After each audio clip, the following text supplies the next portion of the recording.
3 best social media strategies for a growing startup. In this presentation, we're going to talk about 3 of the best social media marketing strategies you can use to grow your startup. It's no secret that social media can be effective in growing your business. That's because you have the potential to get in front of a lot of people. You also have the opportunity to build your brand. You'll be doing this around a certain message. You're reaching out to a certain type of audience. Let's be real here. You're not going to appeal to everyone on social media. Yet, you will appeal to those who will apply to your message. It comes down to who you're targeting. Whether it's millennials, Gen Zers, or even the older generations, they have a preferred social media platform. For example, the millennials and Gen Zers will use Instagram or TikTok. The older generations will lean more towards Facebook or even Twitter. And that sets the stage for our strategy. Know who you're targeting. Almost everyone is connected to social media. However, you're not going to connect to everyone. As the old saying goes, you try to serve everyone, you get nothing. We mean you get no sales, no clients, no customers.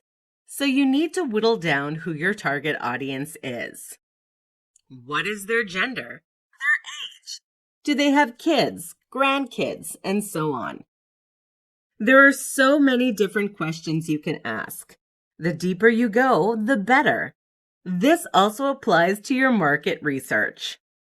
When posting on social media, you want your content to get people to feel understood. The more you understand them, the better they'll listen to you. Whatever you're offering for products or services, make sure you have the right offer in front of the right people. When that happens, people will buy it and use that product or service to solve their problem. If it changes their lives for the better, they will rave about it. They will thank you profusely. Don't forget, you're not just selling features and benefits, you're selling the long-lasting transformations. That segues into the second strategy we'll talk about. That's leveraging your customer or client success stories. Everyone loves a success story. It is so important that you ask or suggest to your customers and clients about leaving a testimonial. Have them tell a story of what they struggled with before using your product or service. Did they try something that failed before finding out about your startup? Then have them talk about how they discovered your product or service and how it's transformed their lives. The deeper they tell the story, the more it can relate to people. Stories like this are the perfect social proof for what you're selling. Finally, our third strategy is to use the ad platforms provided by the social media you're using. For example, if you're targeting younger people, you can use Instagram or even TikTok ads. Or if your target audience is in the B2B market, consider LinkedIn ads.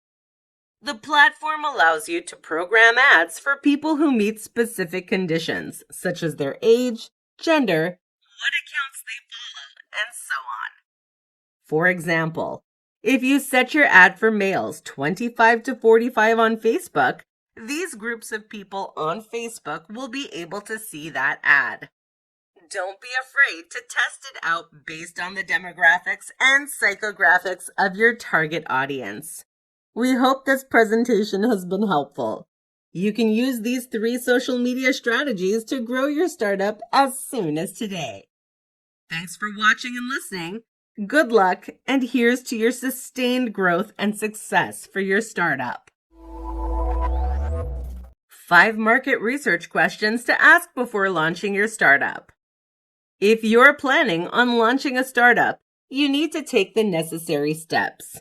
One of them is doing market research. This presentation will go over 5 market research questions before you make the launch happen. It's always a good idea to gauge the market and see what you can get out of researching it. The deeper you go, the better. So now it's time to ask the vital questions that will make or break your startup. Let's dive right in and start now. The first question is, who is your target audience? You need to have a clear understanding of who they are. If you don't, it will be impossible to create products or services that meet their needs. Start by identifying who your ideal customers are by demographics. These include age, gender, location, and income, among others. You should also include psychographics, such as their interests, values, and behaviors. The deeper you go, the more information you'll have at your disposal. It will help pave the way for building your ideal buyer's persona. The second question is, who is your competition? This will give you a good idea of who they are. You will also need to know about their strengths and weaknesses. It would also help getting to know their pricing strategies and marketing tactics. The plan here is to identify the gaps they might have in the market. From there, you can fill those gaps and put yourself ahead of the competition. It's also a good idea to construct your unique value proposition. What is it that will set you apart from the competition? Like market research, doing competitor research will give you an advantage that will give you the leg up when launching. The third question to ask is what the industry trends are. Knowing the trends, innovations, and technological advancements of your industry will be key. This will help you identify what are considered opportunities and threats that may stand in your way. You'll want to stay up to date on several changes. This can include your customers' behavior, buying habits, and preferences. For example, the COVID-19 pandemic caused a major shift in consumer behavior. We're witnessing more people shopping online compared to going to brick-and-mortar stores. This can be huge for a startup that intends on running 100% digital. The fourth question is, what is the market size and potential? This will give you an idea of how much of the market share you stand to acquire. You may want to research the total addressable market, which includes the number of potential customers. From there, you can narrow it down to the serviceable addressable market, which is something you can realistically target. That's when you find out what market share you stand to capture along with the potential revenue you can get. Of course, you also need to know if there's a demand for the product or service. It should also help to determine if your idea is financially feasible. The last question is, how can you test your idea? You want to test the idea by performing certain tasks such as focus groups, surveys, and even interviewing potential customers. You will need to get their feedback, which will be monumental in your decision to go forward with the startup launch. A soft launch will be a great opportunity to test your product or service. That's because it's done in a controlled environment. Once you have enough data, that's when a decision needs to be made. We hope you enjoyed this presentation. Be sure to check out more on growing your startup soon. 5 questions to ask when interviewing potential startup employees. If you're hiring people to join your startup, you're faced with plenty of challenges. One of them is hiring the right person. At this point, you've got plenty of qualified candidates. The interview process can help you make a better decision on who to hire. You have people who are equally skilled and competent at the job opening you want to fill. Now it's time to ask what might be the tough questions. Let's continue on this presentation with 5 questions you'll need to ask right now. The first question is asking about their experience. You might have some information already handy regarding this. A startup and an established organization are completely different from each other. The work environment and the culture are also unique from one another. That's why you want employees who can thrive in the startup environment. Ask them questions such as whether they've worked at a startup before or not. there's a good chance that they will understand the level of autonomy that is required working in a startup environment. They might have skills such as resilience, problem solving, and adaptability. You can ask them challenging problem solving questions that pertain to your startup or industry. This may be a question that the prospective candidate will answer with their ideas for solutions. It's up to you to determine if their solutions may be good enough to where they can be applied in a real-life situation, should any arise. The second question to ask is what skills they have that can be beneficial to your startup. This will help you understand the candidate's skills and how they can be an asset to your startup. It's also a good idea to talk about their strengths and weaknesses. You'll need to evaluate the candidate's response by focusing on the skills that are relevant to the role. For example, if you're hiring someone for marketing, see if they have the applicable skills. This can include SEO, email marketing, and social media marketing. The third question might separate the best possible candidate from the others. Ask them about a challenging situation they have faced and how they overcame it. In a startup environment, there are such situations that can arise. You'll need the right people to solve the problems. Getting them to tell stories about similar situations they face will give you a good idea of how they can solve the problems you may face. The fourth question to ask is how do they stay up to date with the latest industry trends and advancements? It's important to have someone who knows what's going on. Furthermore, they need to know what they're talking about. The response to this question can make or break a candidate. If they answer the question with confidence and share with you information that they know, including latest trends, they could be the best fit for your startup. The final question to ask them: what their passion is outside of work. While this might be relevant to the role, it will help give you an idea of that candidate's personality, values, and interests. It may help to gauge whether or not they fit your startup's culture and values. A fit in these aspects is a huge plus. Finding a candidate that matches it all should be what you're looking for. If their values don't seem to align, this can hurt their chances of getting hired by your company. We hope these questions have been helpful. You can ask these as soon as the first interview you do for a new hire. Good luck and happy hiring.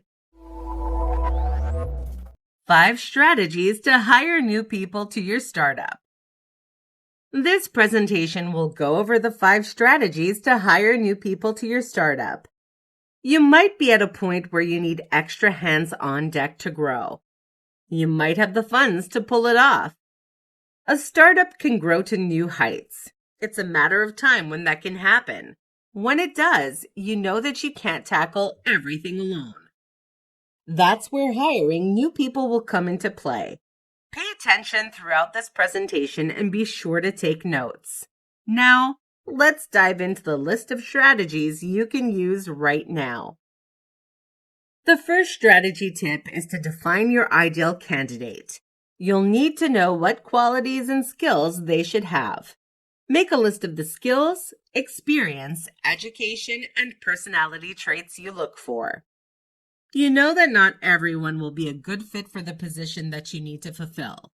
Whatever those may be, you need to find one with the skills and know-how to perform the job well. Needless to say, you can't do everything all at once. That's why you need to be specific and thorough when it comes time to post the job opening on social media, on job boards, or elsewhere.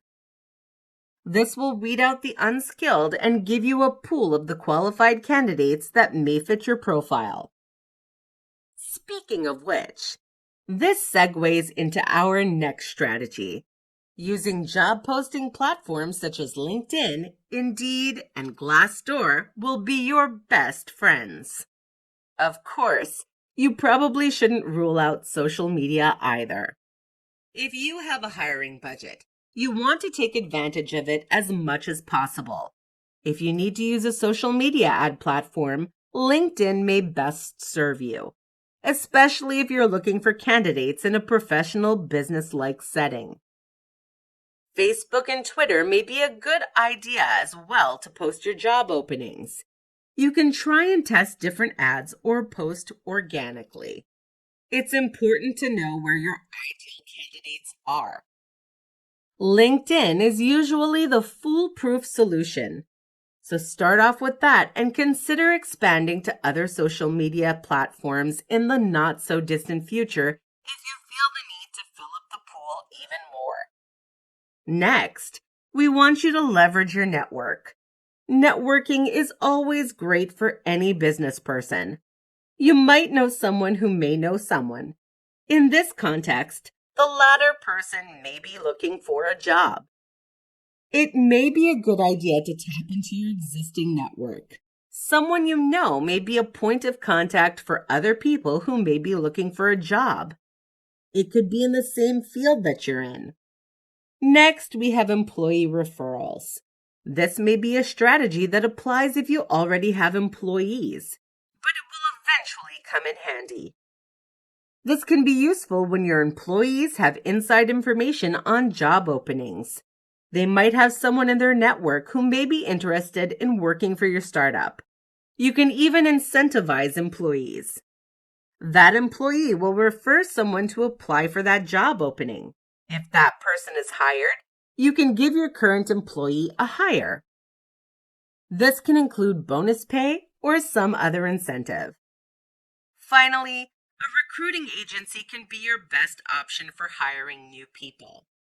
It never hurts to let the professionals handle some of the heavy lifting of the process. That'll do it for this presentation. We hope you put these 5 strategies to good use. When it comes to hiring new people for your startup, it's about finding those with the right skills, knowledge, and mindset to help you achieve your business goals. In this presentation, we're going to go over 5 things to keep track of when growing a startup. It's always a good idea to watch the metrics that are vital for a business. The reason for this is that you'll need plenty of data to make critical decisions regarding your business. You might have plans to scale the startup later on. You might even try to figure out which products or services you're selling are worth keeping around or discontinuing. Let's get started with the following things to keep track of below. First up, we'll take a look at your finances. Financial management is the backbone of any business. For startups, it's critical to have. You need to understand what the financial situation is before making informed decisions. Keep track of your income, expenses, and profits. This will help you determine if the business is financially stable. Your startup should have a budget. You should keep within those limits and avoid overspending. It should also be important to watch your expenses. Unnecessary expenses can tank your finances. Make sure you have a plan in place for funding your startup, whether it's via investors, loans, or other sources. Make sure it's enough to keep it operational. Second, we have customer acquisition. Without customers, the startup won't get the income it needs. You need to know how to acquire new customers. How do you acquire new customers? Well, marketing is vital. You can do this through organic means such as social media. You can also use paid traffic such as ads. For new customers, you need to get the right offer in front of the right people. Research your market and find out who they are. See what their problems are and determine if your startup provides a solution for them. If they do, they can be a paying customer for you. Third, we'll take a look at product development. It's always a good idea to keep track of your product's development. This can include upgrading your current lineup and even creating new ones from the ground up. You have a team to keep track of as well. This includes their productivity, morale, and communication. You want to make sure everyone is on the same page and working together. It's also a good idea to keep track of the latest trends and technologies, especially when it comes to ideas for creating new products or services. Next is the team performance. As mentioned, keeping track of how they are performing is key. You want to communicate with them regularly. You want to see how things are progressing in each department, whether it's your product development team or customer service reps. It's good to connect with them from time to time. If they have a problem, you can find a solution. Another thing to check on is how well your team is doing in terms of productivity. If they're having issues meeting their goals, try to figure out where the problem lies and come up with a solution to improve the numbers. Lastly, the industry trends. These will change numerous times. Your startup will need to adapt to those changes in order for your business to thrive. These trend changes may also lead you to make critical changes. It may also lead to creating new products and services while discontinuing other ones. Stay close or even ahead of these trends as much as possible. We hope this list has been helpful. Be sure to keep track of these 5 things from the beginning of your startup and beyond. How to build a startup without spending a single dime on office space. This presentation will discuss how you can build a startup without spending a single dime on office space. We now live in an age where working remotely is possible. This was something that was bound to happen sooner or later. Yet the COVID-19 pandemic accelerated the timetable of when it was going to be implemented. But nevertheless, it gave us the biggest takeaway. It's possible to build a startup without spending a ridiculous amount of rent on office space. With the technological infrastructure we have, we can build a startup just about anywhere in the world. It can be at home or it can be poolside at a beach resort in the Bahamas. You could have Wi-Fi and a laptop, and that might be all you need. Let's take a look now at how you can build a startup without spending a single dime on office space. First, we take a look at working from home. You could use your kitchen table or a spare room as your office space. If you have the right technological devices and resources, you'll have a nice setup for your home office that will serve as the headquarters of your startup. Working from home will give you flexibility and cost savings. Even better, you save money that might go otherwise to commuting expenses such as gas or vehicle maintenance. Sure, working from home can have its challenges. You may have young children at home. Taking care of them is important, so it is important to choose a time where you might be less distracted from those duties. Another place to build your startup are co-working spaces. These are shared workspaces where you can rent on a short-term basis. This can allow people to work without the need for long-term office space. There's plenty of benefits to co-working spaces such as flexibility, cost savings, and networking opportunities. Plus, there are all kinds of amenities that you can take advantage of. If there's a co-working space near you, it may be worth using on a regular basis. Virtual offices are another place where you can build your startup. This will allow you to have a professional address and a phone number. You can also get access to meeting rooms and administrative support. This is also great if you want to meet clients and investors in a different location. Finally, you can rely on remote work in order to build your startup. As long as you have the appropriate equipment and resources, you should be good to go.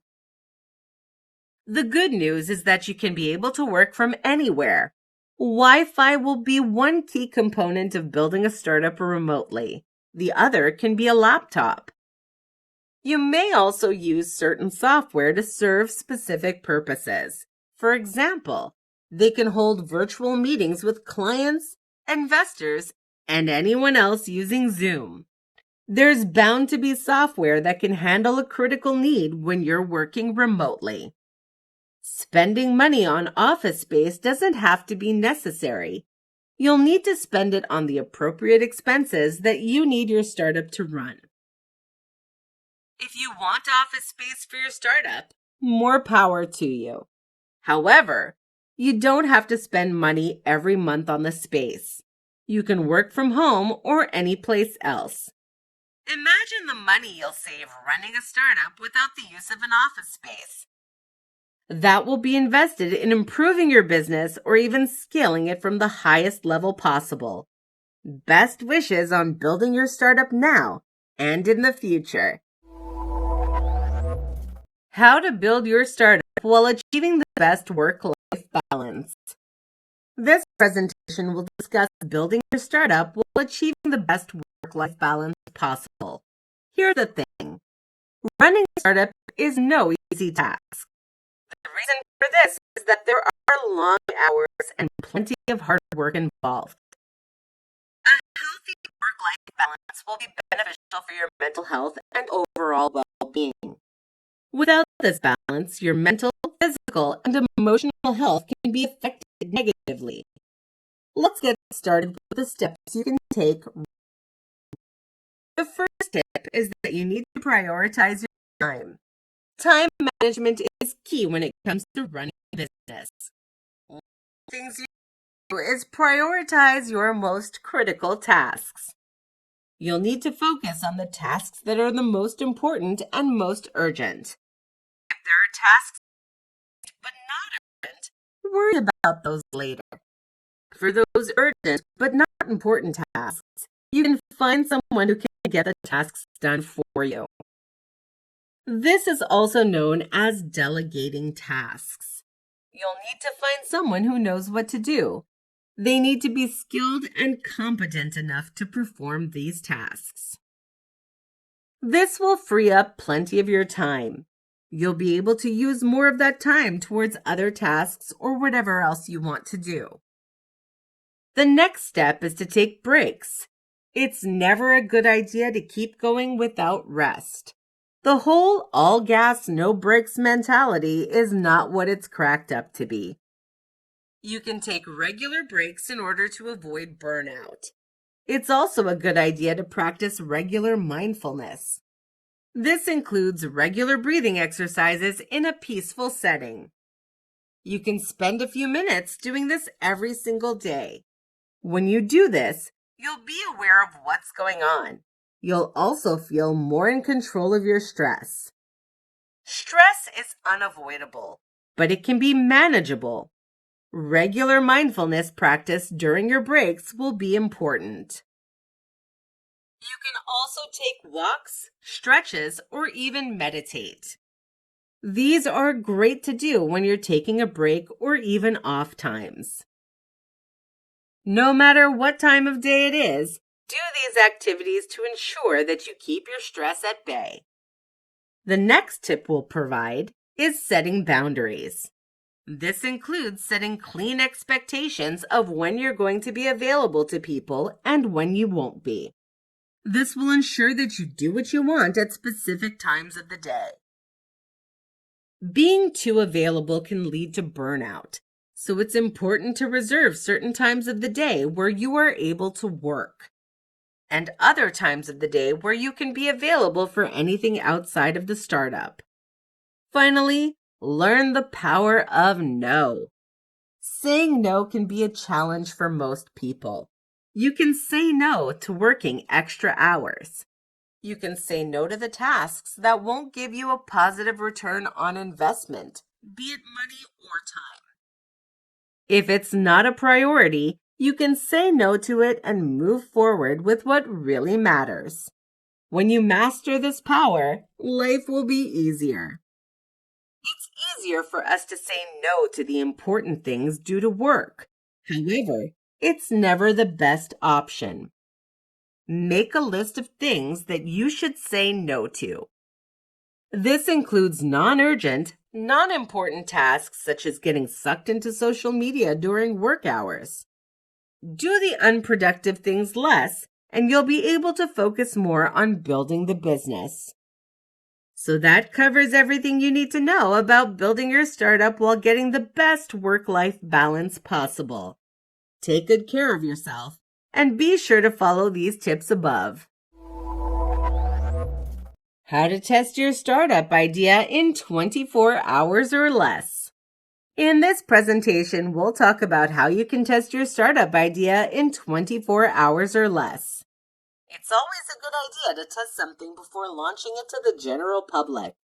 The market might just give you the validation you need to move it forward. We'll go over 5 ways you can test your startup idea.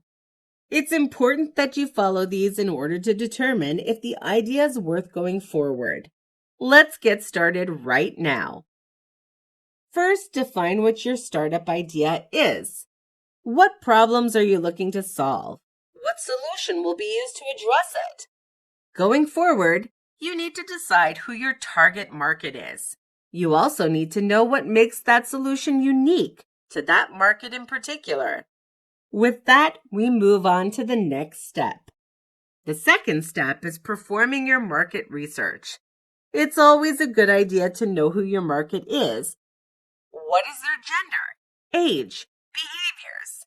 What social media platforms are they usually frequenting? The social media platforms where they hang out can be a gold mine for market research. You can pay attention to what they're commenting in groups. You can see what they might be tweeting. There's a lot you can do with market research. It's vital that you go as deep as possible. The deeper you go, the better you'll understand what they're going through.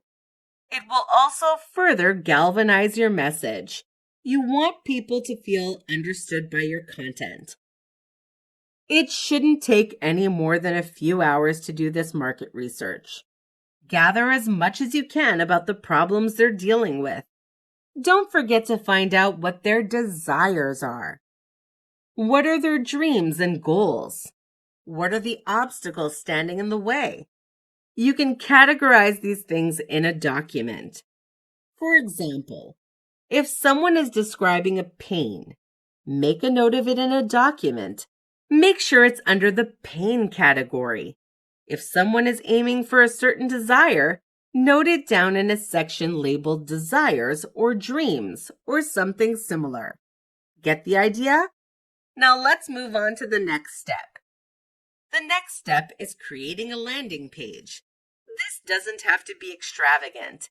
It can be something that's clean and professional looking.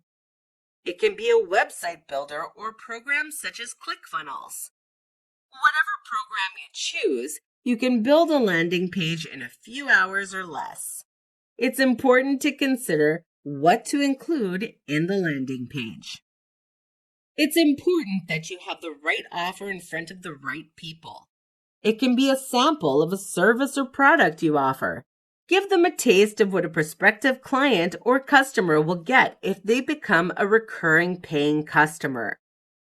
A landing page won't be as effective if it doesn't get traffic. In order to get traffic to your site, you can post the link of the landing page on social media. Another way to do it is to use paid advertising. If you're using paid advertising, it can be a small budget like $5 to $10 a day. Last but not least, you can also send an email to your list or close contacts. Send them a link to your landing page. The final step is analyzing the results. The numbers will give you a good idea of where to go from there. Who took on the offer? Ask what their results were. If your sample audience gives you a positive report, then you know you have a startup idea that you can take further. That's it for this presentation. We hope you're able to apply everything you've learned from this.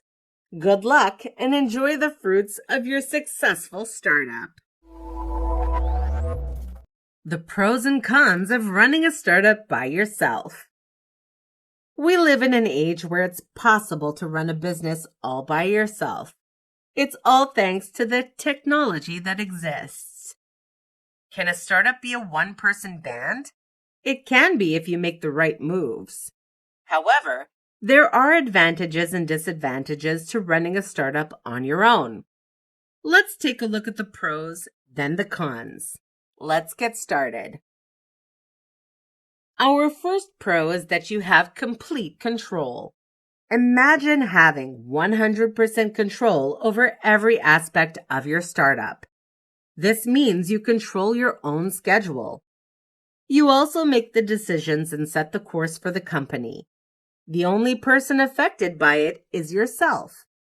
With no employees, you feel like there's no worrying about a decision you can make. The second pro is that you get to keep all the profits. This means you don't have to split the money with anyone else. Sure, you do need to pay on certain expenses, but still, you keep more money to operate the business, to keep for yourself. Why not enjoy the rewards, right? The third pro is that you have excellent flexibility. You can work from anywhere. You can work your own hours. This can be a huge plus if you have a family or even a full-time job. If you have flexibility in a startup, you'll be quite happy with running a setup on your own.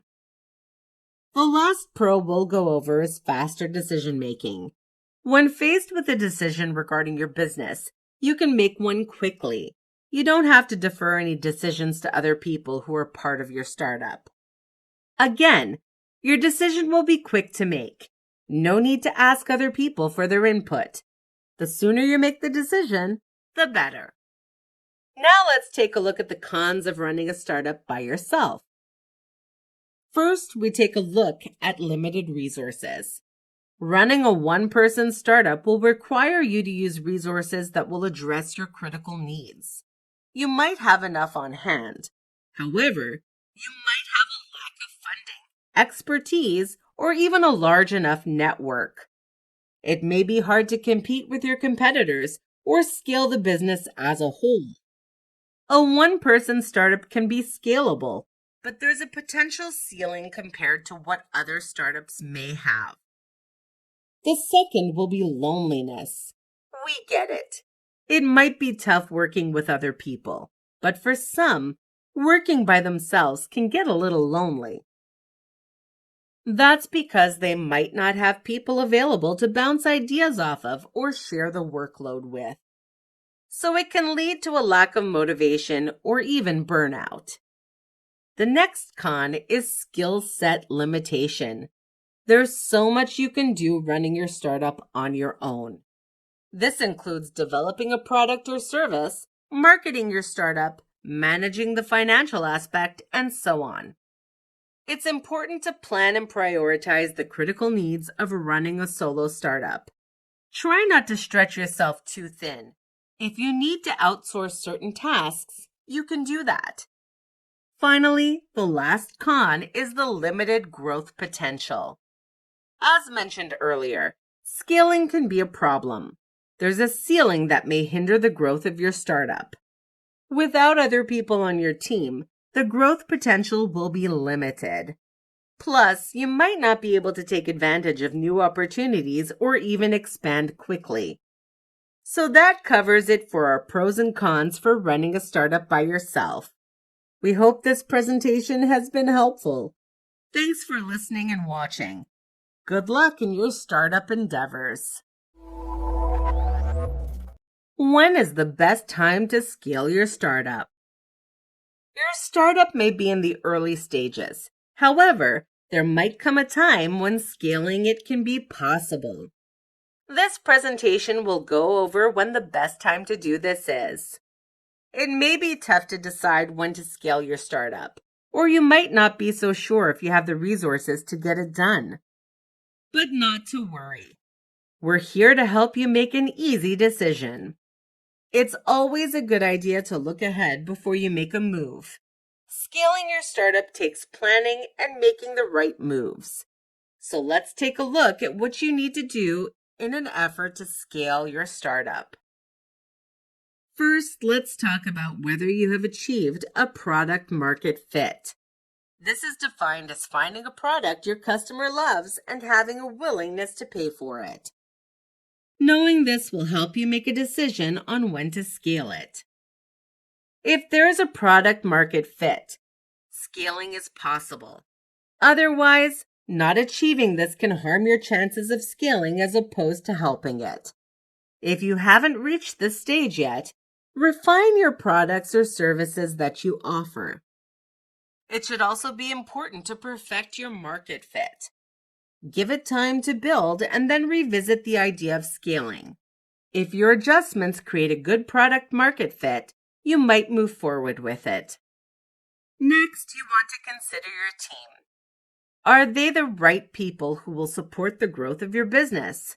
Scaling will require a lot of resources. You need to know if you have the resources and the team that can handle the increased workload. It may be a good idea to hire new employees. Training existing employees and even outsourcing certain tasks are things that should also be considered. Another step to take is whether you have the financial stability. Does your business have enough cash flow that can help support the growth? Aside from resources, it takes money to help you grow the expansion plans of your business. You might be in good enough financial standing to seek funding from investors. You may also consider taking out a loan as well. Make sure what you have in your coffers before making what can be a major move for your business. Next, we need to gauge the competition. This comes down to the market. If your market is crowded and plenty of established players, scaling can be a challenge, especially in your efforts for capturing a larger market share. If the market is less crowded and you have less competitors, then your scaling efforts will be a lot easier. Plus, you'll have an increased chance at gaining plenty of market share. Timing is also an asset you need to have when it comes to scaling. You want to find the right time to scale. If you do it too early, the increased demand will happen all of a sudden, and your current team will feel overwhelmed. That's why it is important to review your necessary business metrics. The time will vary on several factors, just like the ones we've mentioned. If you have enough money, resources, and manpower, scaling the startup now will be the best time. Don't be afraid to make a move, but make sure you have enough to do that. You should scale the business gradually and in phases. It's good to let your current team know of your plans. Let them know that there may be changes, including new hires, new products or services, or anything that pertains to your scaling plans.